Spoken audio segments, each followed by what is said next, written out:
সাল্লাল্লাহু আলাইহি ওয়াসাল্লামের তরিকা এবং পদ্ধতিতে করি, তাহলে প্রতিটা কাজ ইবাদত এবং নেকির মাধ্যম হিসেবে গণ্য হবে। সকালবেলা উঠেছেন, ঘুম থেকে উঠলেন, উঠে দোয়া পড়লেন। কি দোয়া পড়লেন? আলহামদুলিল্লাহিল্লাযী আহইয়ানা বা'দা মা আমাতানা ওয়া ইলাইহিন নুশুর। মাশাআল্লাহ। ঘুমানোর সময় কি পড়েছিলেন?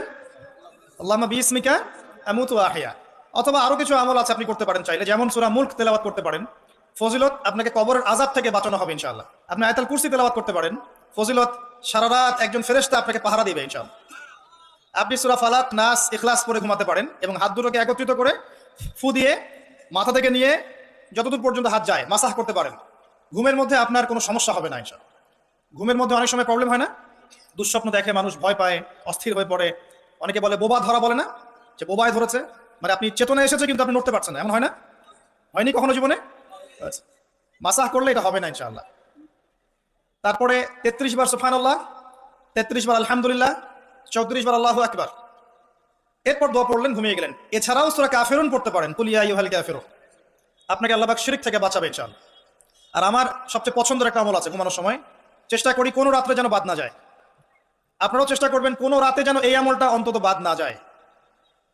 আলী রাদিয়াল্লাহু আনহু বলতেন যে যার সামান্য বিবেক বুদ্ধি আছে তার জন্য শোভা পায় না যে সে এই আমলটা না করেই ঘুমিয়ে যাবে। সেটা কি? সূরা বাকারার শেষের 3টা আয়াত তেলাওয়াত করবে। সূরা বাকারার শেষের 3 আয়াত অথবা 2 আয়াত পড়বেন, একই ফজিলত ইনশাআল্লাহ। কি ফজিলত? সারা রাত নফল নামাজ পড়লে যে নেকিটা পেতেন, আপনি এটা পড়ে ঘুমিয়ে গেলে ইনশাআল্লাহ সেই নেকি পেয়ে যাবেন। যদি আপনার নিয়াত থাকে তাহাজ্জুদের, ইনশাআল্লাহ আপনি পেয়ে যাবেন। এই যে কাজগুলো করে ঘুমালেন, আপনি 3 ঘন্টা বা 6 ঘন্টা ঘুমিয়েছেন, এই যে পুরো সময়টা আপনি ঘুমিয়েছিলেন, এই পুরো সময়টার জন্য আপনার আমলনামায় নেকি লেখা হবে। অথচ ঘুমের দরকার কার ছিল? আমার না আল্লাহর? কার স্বার্থ এখানে? আমার স্বার্থ। ওয়াজআলনা নাওমাকুম সুবাতা, ঘুমকে বানিয়েছি আরামের, বিশ্রামের মাধ্যম। বিশ্রাম আমি নিলাম, রেস্ট আমি নিলাম, আমি ঘুমালাম, আবার নেকিও কে পেল? আমি। কারণ কি? কারণ আমি ঘুমিয়েছি মুহাম্মদ সাল্লাল্লাহু আলাইহি ওয়াসাল্লামের তরিকা এবং সুন্নাহ অনুযায়ী। ডান কাত হয়ে, যদি পারেন ওযু করে নিতে পারেন, আরো ভালো হয়। তো এই যে ঘুমালেন, নেকি হয়ে গেল। ঘুম থেকে উঠলেন, দোয়া পড়লেন, নেকি হয়ে গেল। এবার আপনি টয়লেটে যাচ্ছেন, টয়লেটে যাওয়ার সময় বলছেন কি? আল্লাহুম্মা ইন্নী আউযু বিকা মিনাল খুবসি ওয়াল খাবাইস। এই যে টয়লেট করছেন, এই সময়টুকুতে নেকি পাচ্ছেন। বের হচ্ছেন, বলছেন গফরানাকে। ওযু করছেন, বিসমিল্লাহ বলে শুরু করছেন। ওযু করার পরে বলছেন কি? আশহাদু আল্লা ইলাহা ইল্লাল্লাহ ওয়াহদাহু লা শারীকা লাহু ওয়া আশহাদু আন্না মুহাম্মাদান আবদুহু ওয়া রাসূলুহু আল্লাহুম্মা ইজআলনি মিনাত তাওয়াবিন ওয়াজআলনি মিনাল মুতাতাহহিরিন। ওযুটা কি হয়ে গেল? নেকি হয়ে গেল। এভাবে আপনি নামাজে যাচ্ছেন। এবার এই যে মসজিদে যাচ্ছেন পায়ে হেঁটে, প্রত্যেক পদক্ষেপে আপনার গুনাহ মাফ হচ্ছে, প্রত্যেক পদক্ষেপে আপনার নেকি হচ্ছে এবং রহমত বরকত হচ্ছে। এছাড়াও আপনার মর্যাদা আল্লাহর কাছে বাড়ছে। সলাতে নামাজ, জামায়াতে সালাত পড়ছেন, নরমালি নামাজ পড়লে আপনি যে নেকি পেতেন তার চাইতে 25 বা 27 গুণ বেশি পাচ্ছেন। এবং একটা সামাজিক ঐক্য গড়ে উঠছে। সামাজিক ঐক্য, মুসলিমদের মধ্যে ভেদাভেদহীন একটা সাম্যের সমাজ গড়ে উঠছে নামাজের মধ্য দিয়ে, তাই নয় কি? নামাজটা নেকি। নামাজ শেষ হয়ে গেল, আপনি এখন বসে বসে জিকির আজগার করছেন। নামাজের পরে জিকির আছে না? নাকি ইমাম সাহেবের সাথে একটা মোনাজাত দিয়েই চলে যাবেন? কি করবেন? তাসবিহ তাহলিল নাই? আস্তাগফিরুল্লাহ আস্তাগফিরুল্লাহ আস্তাগফিরুল্লাহ নাই? আল্লাহুম্মা আনতাস সালাম ওয়া মিনকাস সালাম তাবারাকা ইয়া যাল জালালি ওয়াল ইকরাম নাই? আল্লাহুম্মা আইন্নি আলা যিকরিকা ওয়া শুকরিকা ওয়া হুসনি ইবাদাতিক নাই? আয়াতুল কুরসি নাই? ফালাক, নাস, ইখলাস, অনেক তাসবিহ তাহলিল আছে। 33 বার সুবহানাল্লাহ, 33 বার আলহামদুলিল্লাহ, 33 বার আল্লাহু আকবার, কালিমা শাহাদাত আছে না? এবং আপনি দোয়াও করবেন, কারণ ফরজ সালাতের পরে দোয়া কি হয়? কবুল হয়। তো এই যে নামাজটা আপনি পড়লেন, নেকি হয়ে গেল মাশাআল্লাহ। তাসবিহ তাহলিল করছেন, আপনি নেকি পাচ্ছেন, আলহামদুলিল্লাহ। এরপরে আপনি কোথায় যান? হয় পড়াশোনা করতে যান, অথবা আপনি স্কুল কলেজে যাচ্ছেন, অথবা মাদ্রাসায়, অথবা বাসায় পড়াশোনা করেন, অথবা ব্যবসায় যান, চাকরিতে যান, প্রশাসনের কাজে যান, রাষ্ট্রের কাজে চলে যান। এই তো করেন, দিনটা এভাবে শুরু হয় না? এখন যদি পড়াশোনার সেকশনে আপনি যান, স্টুডেন্ট হন আপনি, এবং আপনার পড়াশোনার উদ্দেশ্য যদি হয় যে আমি জ্ঞান অর্জন করব, এই উদ্দেশ্যে এই জ্ঞানকে কাজে লাগিয়ে আমি দিনের খেদমত করব, এই জ্ঞানটাকে কাজে লাগিয়ে কি করব? দিনের উপকার করব, দিনের খেদমত করব, মানুষের উপকার করব, জাতির, দেশের, আপনার উম্মার, জনগণের কল্যাণ করব, ভালো কিছু করব।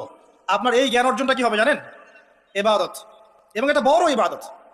আমলের চেয়ে ইলমের মূল্যটা বেশি। আল ইলমু ক্বাবলা আল কওলি ওয়াল আমাল, কথা কাজের আগে হচ্ছে জ্ঞান।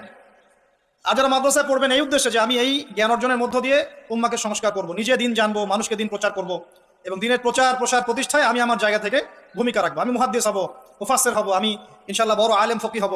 অহংকার করব না, মানুষকে সঠিক দিনটা জানানোর জন্য, আল্লাহর সন্তুষ্টির জন্য আমি দিন শিখবো। ইবাদত হবে না?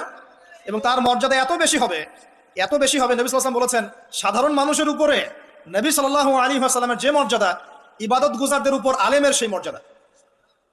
এবং এই জ্ঞান অর্জন করতে গিয়ে আপনি যখন পা ফেলছেন, বাড়ি থেকে বের হচ্ছেন, আপনার পায়ের নিচে ফেরেশতারা সম্মানের পাখা বিছিয়ে দিবে।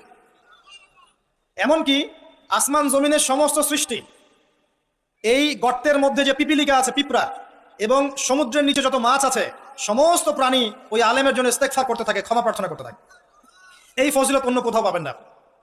এমনকি যতক্ষণ সে ইলম অর্জনের পথে আছে, সে আল্লাহর রাস্তাতেই আছে, ফি সাবিলিল্লাহ সে কাজ করছে। আপনি যদি জেনারেল লাইনেও পড়াশোনা করেন, কিন্তু আপনি চিন্তা করছেন আমি এই পড়াশোনা দিয়ে দেশের, জাতির, উম্মার, মানবতার কল্যাণে কাজ করব, দিনকে এগিয়ে নিব। একজন মেডিকেল ডক্টর, তিনি দিনের খেদমত করতে পারেন না? একজন ইঞ্জিনিয়ার, তিনি দিনের খেদমত করতে পারবে না? একজন ভালো সৎ পুলিশ অফিসার পারবে না? পারবে না? একজন ভালো সেনাবাহিনীর মেজর জেনারেল পারবে না? একজন সামাজিক নেতা পারবে না? একজন এমপি মন্ত্রী পারবে না? একজন পলিটিশিয়ান উম্মার খেদমত করতে পারবে না? সবাই সবার জায়গা থেকে পারবে। আল্লাহ এমনভাবে দিনটাকে সৃষ্টি করেছে। ইসলাম এত প্রশস্ত একটা দিন যে মানুষ বিভিন্ন জায়গায় থাকবে, সে তার জায়গায় থেকেই দিনের খেদমত করতে পারবে ইনশাআল্লাহ। একজন শিক্ষক পারবে না দিনের খেদমত করতে?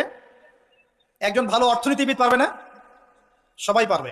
শুধু প্রয়োজন কি জানেন? দিনটা বোঝা, নিজের উপর আমল করা এবং দিন প্রতিষ্ঠার ফিকির থাকা। একজন ডক্টরের কাছে রুগী আসছে, প্রত্যেকটা রুগী দেখছেন, দেখার সময় খালি বলছেন যে ভাই 5টা ওয়াক্ত নামাজটা ঠিক মতো পড়েন, আপনার শরীর ভালো, রিপোর্ট খুব ভালো আছে, মাঝে মাঝে একটু রোজা রাখেন। ডাক্তারের কথা শুনবে না রুগী? শুনবে না? একজন মানুষ মনে করেন member, chairman, whoever he is, সে তার এলাকার নেতা, তো মানুষের মধ্যে জনকল্যাণমূলক কাজ করছে, শীতবস্ত্র বিতরণ করছে, রাস্তাঘাট নির্মাণ করছে। করার সময় মানুষকে বলছে যে এই যে দিলাম, এটা আল্লাহর রিজিক, তোমাদেরকে দিলাম, তোমরা আল্লাহর ইবাদত করো। বলা যাবে না? দিনের খেদমত করা যায় না?